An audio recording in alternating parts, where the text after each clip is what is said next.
Sam Shepard was more than just a Hollywood star. He was a visionary playwright, a talented actor, and a dedicated teacher. From his early days in off-Broadway theater to his Academy Award-nominated performance in The Right Stuff, Shepard built a career that left an indelible mark on both stage and screen. But behind his success was a man who worked tirelessly, only to face a tragic and heartbreaking end. Today we take a deep dive into the tragic end to Sam Shepard's huge career, his rise to fame, his incredible contributions to the arts, and the illness that ultimately took him too soon. Sam Shepard was born on November 5, 1943, in Fort Sheridan, Illinois, a military base located in the suburbs of Chicago. He was named Samuel Shepard Rogers III, after his father Samuel Shepard Rogers II, but throughout his early years he was known simply as Steve Rogers. Shepard's father had a complex and often troubled personality. A former bomber pilot in the United States Army Air Forces during World War II, he later worked as a teacher and a farmer. However, the war left deep scars, and Shepard would later describe him as a drinking man, a dedicated alcoholic. His struggles with alcohol shaped much of Shepard's childhood and would later become a recurring theme in his plays. In contrast, his mother, Jane Elaine Skook, was a steady and pragmatic presence in his life.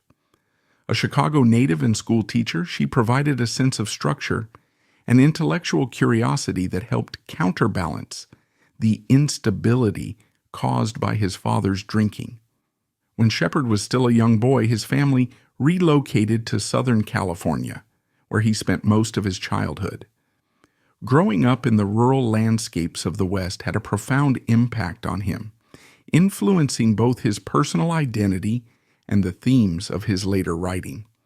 As a teenager, he worked on a ranch, gaining firsthand experience with the grit and solitude of country life, elements that would become hallmarks of his work.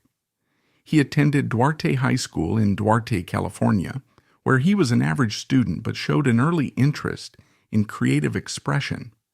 His experiences during this time were shaped by both the rugged lifestyle of the ranch and the tensions within his household.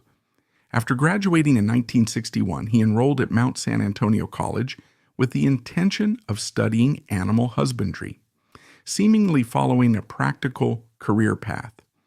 However, his time in college would mark a turning point in his life. During his brief stint in college, Shepard was exposed to new artistic influences that altered the course of his ambitions. He discovered the works of Irish playwright Samuel Beckett, whose minimalist and existentialist approach to storytelling left a deep impression on him. Around the same time, he developed an appreciation for jazz music and abstract expressionist art, both of which influenced his unconventional approach to writing and performance. These inspirations ignited a passion for theater and literature that quickly eclipsed his interest in agriculture. Realizing that his future lay in the arts rather than in ranching, Shepard made the bold decision to leave college. He joined the Bishop's Company, a traveling repertory theater group, which allowed him to immerse himself in the world of performance and storytelling. This decision marked the true beginning of his journey as a writer and actor, setting him on a path that would ultimately make him one of the most celebrated figures in American theater and film. In 1963, Shepard moved to New York City, where he took a job as a busboy at the Village Gate nightclub. Immersed in the city's thriving arts scene, he soon found himself drawn to the world of experimental theater. The following year, Ralph Cook, the head waiter at the Village Gate, founded Theater Genesis, an avant-garde theater company housed at Sam Mark's Church in the Bowery in Manhattan. It was here that Shepard's early work first took the stage. His one-act plays The Rock Garden and Cowboys premiered at Theater Genesis in October 1964. Around this time, he officially adopted the name Sam Shepard, the moniker under which he would build his legendary career. By 1965, Shepard's work was gaining recognition within New York's underground theater community. That year, his one-act plays Dog in the Rocking Chair were staged at La Mama Experimental Theater Club, marking the beginning of a long and fruitful relationship with the venue. Throughout the 1960s, 1970s, and 1980s, La Mama would become a home for many of Shepard's productions, offering a space where his bold and unconventional storytelling could flourish. In 1967, Tom O'Horgan directed Shepard's melodrama play at La Mama as part of a triple bill alongside Leonard Melfi's Times Square and Rochelle Owens' Foots. 2 years later, in 1969, director Jeff Bleckner staged Shepard's play, The Unseen Hand, at La Mama, later bringing it to the Astor Place Theater in 1970, where it was performed alongside Forensic and The Navigators. Around this time, Shepard's work was becoming known for its raw energy, surreal imagery, and unique blend of the mythical and the modern. Shepard continued his prolific output into the 1970s, with Shaved Splits directed by Bill Hart at La Mama in 1970, and melodrama plays staged again in 1971, this time under the direction of Seth Allen. His influence extended into the 1980s as well. In 1981, Tony Barsha directed The Unseen Hand at La Mama, and due to its success, the production moved to the Provincetown Playhouse, where it ran for over 100 performances. 2 years later, in 1983, The Tooth of Crime was co-produced by Syracuse Stage at La Mama, further cementing Shepard's presence in experimental theater.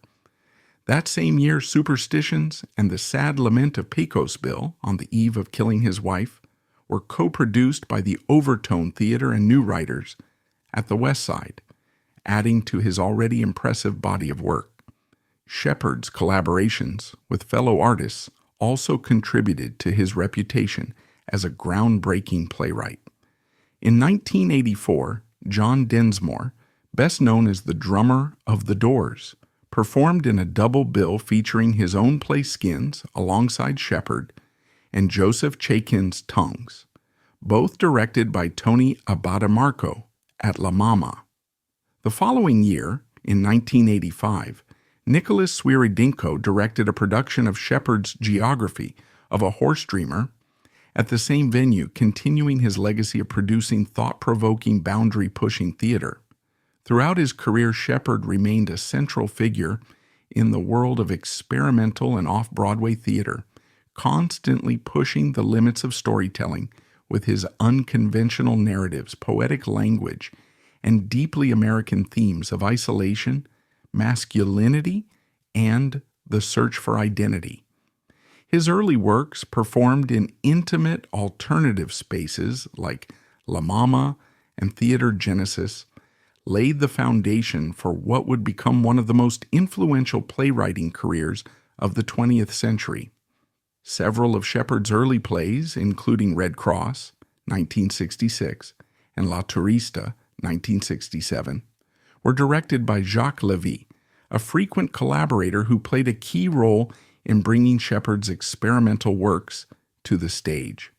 Shepard was also a well-known figure in the artistic scene surrounding New York's Chelsea Hotel, a hub for writers, musicians, and avant-garde thinkers. His creative reach extended beyond theater. He contributed material to Kenneth Tynan's controversial erotic review, O Calcutta, 1969, and pursued his passion for music by occasionally playing drums with the psychedelic folk band the Holy Modal Rounders between 1967 and 1971. His time with the group led to appearances on their albums Indian War Whoop, 1967, and The Moray Eels Eat the Holy Modal Rounders, 1968. By the late 1960s, Shepard's work had already earned widespread recognition in the theater world, winning 6 Obie Awards between 1966 and 1968. His success on stage soon opened doors in the film industry, and he transitioned into screenwriting. His first major film projects included Me and My Brother, 1968, directed by Robert Frank, and Michelangelo Antonioni's Zabriskie Point, 1970, a visually striking counterculture drama for which Shepard co-wrote the screenplay. In 1971, Shepard collaborated with poet and musician Patti Smith to co-write Cowboy Mouth, a semi-autobiographical play that reflected their turbulent relationship. The production debuted at the American Place Theater in April 1971, giving Smith one of her earliest public performances before she rose to fame as a punk rock icon. However, Shepard's involvement in the play was short-lived. After opening night, he abruptly abandoned the production and fled to New England without informing anyone involved.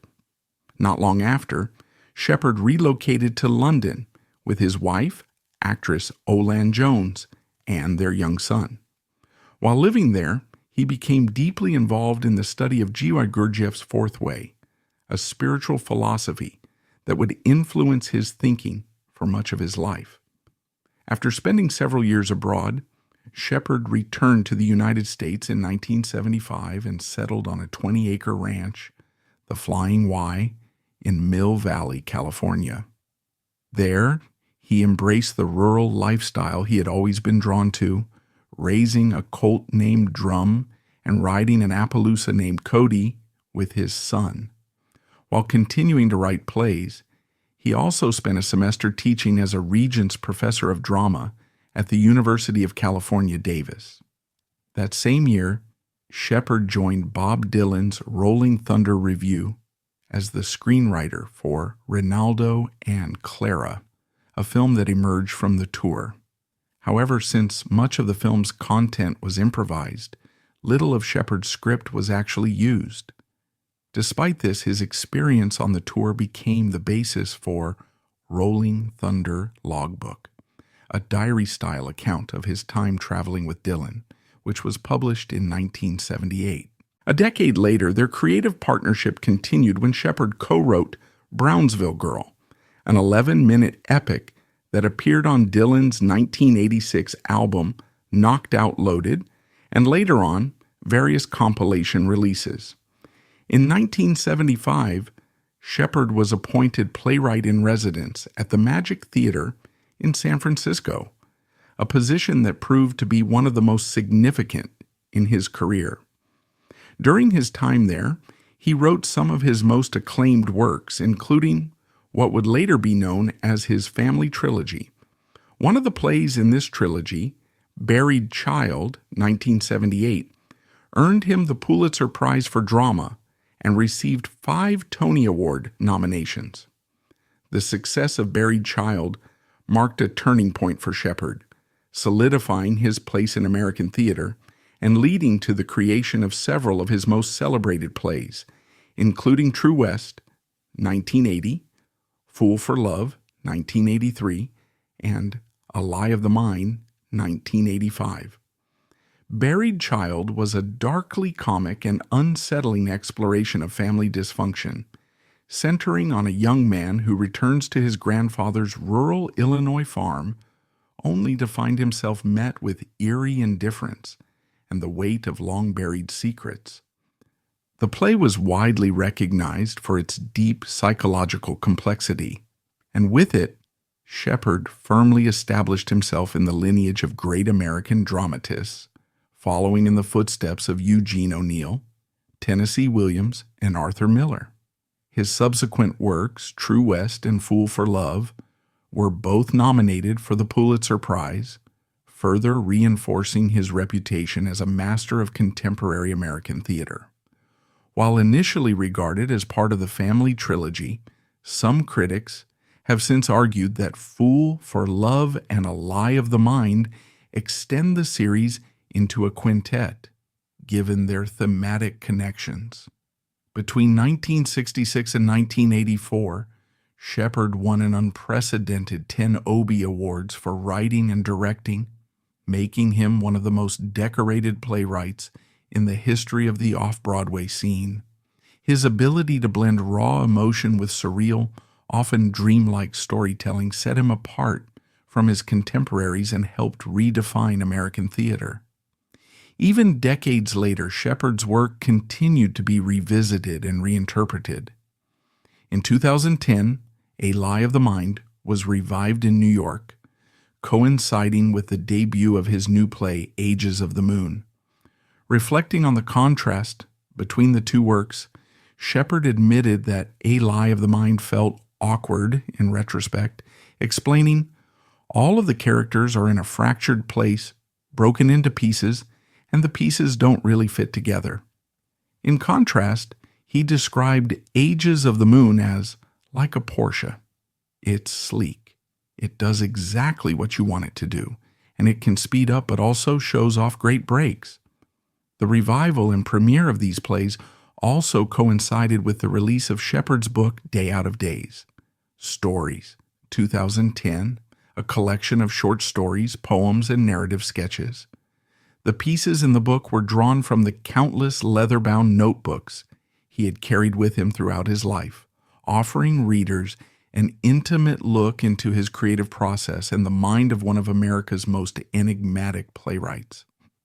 Shepard made his film acting debut in Terrence Malick's Days of Heaven, 1978, a visually stunning period drama that starred Richard Gere and Brooke Adams. Playing a wealthy but reserved landowner caught in a love triangle, Shepard brought a quiet intensity to the role, capturing the character's loneliness and quiet desperation. His understated performance earned critical praise, and although he had never formally trained as an actor, his natural screen presence was undeniable. This breakthrough opened doors to further film opportunities, proving that his talents extended beyond the stage. In 1980, he starred opposite Ellen Burstyn in Resurrection, portraying Cal, a man who falls in love with a woman who mysteriously develops healing abilities after a near-death experience. The role allowed him to showcase a more sensitive and romantic side, further expanding his range as an actor. However, it was his performance as legendary test pilot Chuck Yeager in The Right Stuff, 1983, that cemented his reputation in Hollywood. Portraying the fearless yet humble aviation pioneer, Shepard captured Yeager's stoic charisma and quiet confidence. His performance was widely praised and earned him an Academy Award nomination for Best Supporting Actor, firmly establishing him as both a playwright and a serious screen actor. By the mid-1980s, Shepard was balancing his dual careers in theater and film.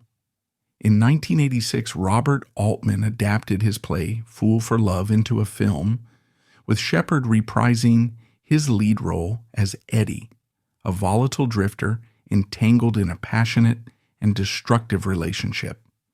That same year, his play, A Lie of the Mind, premiered off-Broadway, featuring a stellar cast that included Harvey Keitel and Geraldine Page. The play, which delved into themes of family dysfunction and psychological trauma, was widely acclaimed and won the Drama Desk Award for Outstanding Play. With his work thriving both on screen and on stage, Shepard's influence as a writer and performer reached new heights, landing him on the cover of Newsweek as a testament to his artistic impact. Beyond his own creative pursuits, Shepard was dedicated to mentoring the next generation of playwrights. He taught playwriting and theater workshops at various festivals and universities, sharing his insights with aspiring writers. In recognition of his contributions to American theater and literature, he was elected to the American Academy of Arts and Letters in 1986 and became a Fellow of the American Academy of Arts and Sciences that same year. Even as his Hollywood career flourished, Shepard remained committed to theater. In 2000, he returned to Magic Theater in San Francisco, where he had written some of his most iconic works by staging The Late Henry Moss as a benefit production. The play featured a powerhouse cast, including Nick Nolte, Sean Penn, Woody Harrelson, and Cheech Marin. The production was a resounding success, selling out every performance of its limited 3-month run. Shepard continued to take on notable film roles in the 2000s. In Black Hawk Down, 2001, he portrayed General William F. Garrison, the commanding officer overseeing the ill-fated 1993 U.S. military mission in Somalia. While it was a supporting role, the film's success reignited interest in Shepard's on-screen talents, proving that he could bring gravitas and complexity to even the most disciplined military figures. Around this time, he also expanded his creative collaborations. In 2006, he recorded Life Interrupted, Spalding Gray's final monologue, for the audiobook version of Gray's work. The following year, he demonstrated his lifelong love of music by playing banjo on Patti Smith's cover of Nirvana's Smells Like Teen Spirit for her album 12. Throughout his career, Shepard often credited Joseph Chaikin, founder of the Open Theater and a major force in experimental theater, as one of his greatest influences. The two collaborated on multiple projects, and Shepard considered Chaikin a mentor whose unconventional approach to performance had a lasting impact on his writing and directing style. In 2011, Shepard took on the lead role in Blackthorn, a revisionist Western that imagined an alternate ending for Butch Cassidy, portraying an aging outlaw living in Bolivia under an assumed identity. His final film appearance came in Never Here, which premiered in June 2017 but had been filmed in 2014. Around the same time, he also had a recurring role in the Netflix drama Bloodline, 2014-2017, playing the patriarch of the troubled Rayburn family. Even in his later years, Shepard remained a compelling screen presence, bringing depth and nuance to every role he played. Whether on stage, in film, or in literature, his work remained deeply rooted in themes of masculinity, isolation, and the mythos of the American West. Early in his career, Shepard entrusted his plays to other directors rather than taking on the role himself. Many of his early works were staged by various directors, but Ralph Cook, the founder of Theater Genesis, was one of the most frequent collaborators who helped bring Shepard's experimental plays to life. However, as his career evolved, so did his approach to staging his work. During his time at the Flying Y Ranch, Shepard developed a strong creative partnership with director Robert Woodruff. Their collaboration led to the 1982 revival of Buried Child, which helped further establish Shepard's reputation in mainstream theater. Around this time, he came to the realization that his vision for his plays was best served if he directed them himself. From the 1970s onward, he took creative control, overseeing the staging of many of his works, to ensure they were performed exactly as he had envisioned. Although he primarily focused on directing his own plays, Shepard rarely took on the challenge of directing works by other playwrights.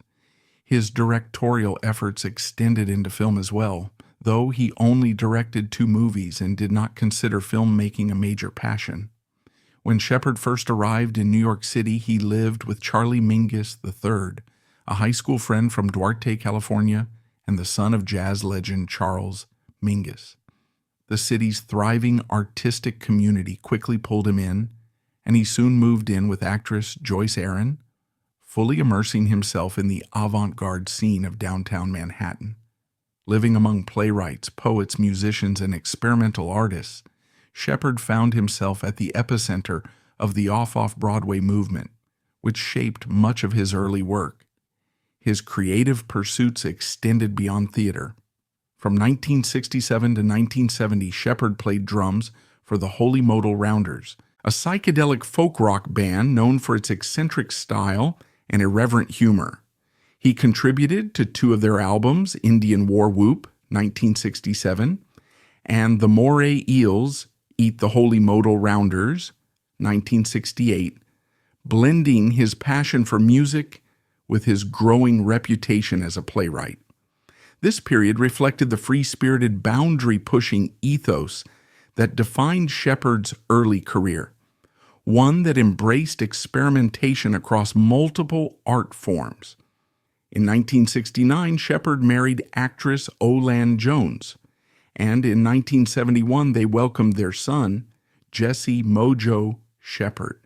However, their marriage was far from conventional.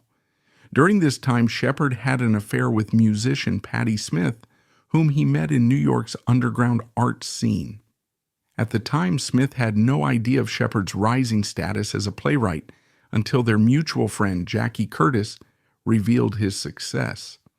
Despite the affair, Smith later described the relationship with a sense of detachment, saying, "Me and his wife still even liked each other. I mean, it wasn't like committing adultery in the suburbs or something." Shepard's love life remained complicated throughout the 1970s. While traveling with Bob Dylan on the Rolling Thunder Review Tour in 1975, he had a brief but intense affair with Canadian singer-songwriter Joni Mitchell. Their relationship inspired two songs on Mitchell's 1976 album, Hejira. In Coyote, she chronicled Shepard's infidelity with the lines, "He's got a woman at home, another woman down the hall, but he seems to want me anyway." In Don Juan's Reckless Daughter, she referenced their shared birthdays and described them as twins of spirit. Shepard's longest and most significant relationship began in 1982 when he met actress Jessica Lange on the set of Frances. Their chemistry was immediate, and by 1983 they had moved in together, beginning a relationship that would last 27 years. Together they had two children, Hannah Jane Shepard, born 1986, and Samuel Walker Shepard, born 1987. Though their relationship endured for decades, they ultimately separated in 2009. Lange later reflected on their time together, describing Shepard as a great man, a great writer, and a great father. Despite his rugged, adventurous persona, Shepard had a deep-seated fear of flying. After a harrowing flight home from Mexico in the 1960s, he reportedly vowed never to fly again, a phobia that even influenced his 1966 play, Icarus's Mother, which explored the themes of flight and catastrophe.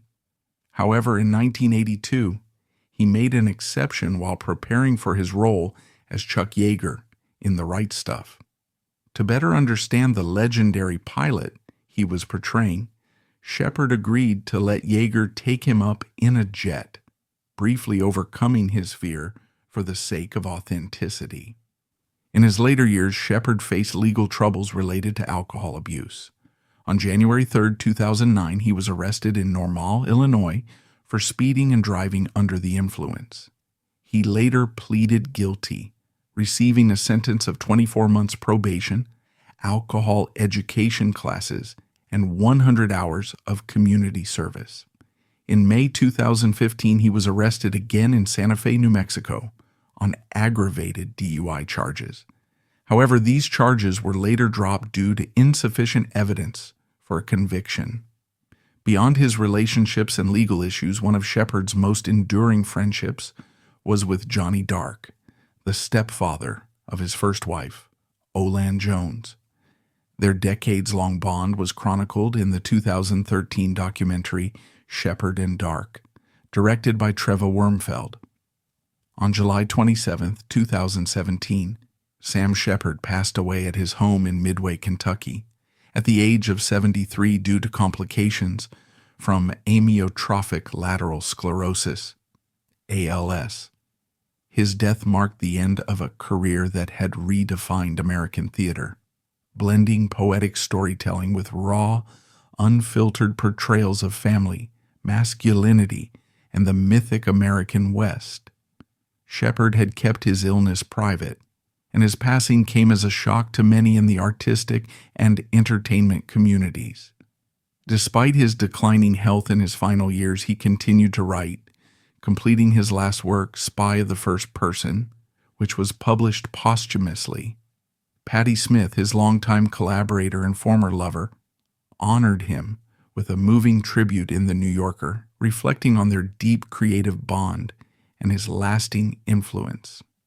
She described him as a restless soul, always seeking something just beyond reach, and spoke of the intimacy of their shared artistic lives. She wrote, "He would often look at me with a certain mischievous smile, as if he knew something I didn't. That was Sam, always one step ahead, always slipping through the cracks of the world into something more mysterious." The impact of Shepard's passing was felt deeply across the entertainment industry. Actor Matthew McConaughey, who had worked with him in the 2012 film Mud, learned of Shepard's death during a live television interview. Clearly shaken, he paused before saying, "See you in the next one, Sam."